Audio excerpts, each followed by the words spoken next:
There is very high concentration of PM 2.5 in Mundka area, and this is especially because of the drainage work which is going on. And this drainage work is started in May 2025 until now. This is November. Until now, the work is going on. Approximately 6 months passed.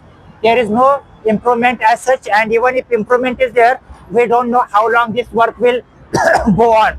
So this is my request to the government of Delhi as well as central government.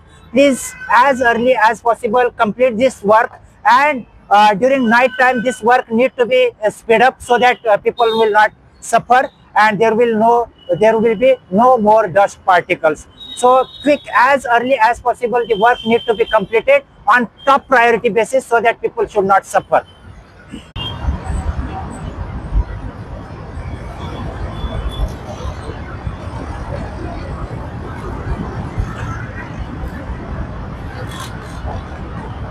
There is very high concentration of PM 2.5 in Mundka area, and this is especially because of the drainage work which is going on. And this drainage work is started in May 2025 until now. This is November. Until now, the work is going on. Approximately 6 months passed.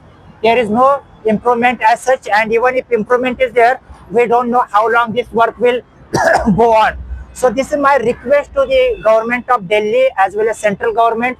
Please, as early as possible, complete this work, and during night time this work need to be sped up so that people will not suffer, and there will be no more dust particles. So quick, as early as possible, the work need to be completed on top priority basis so that people should not suffer.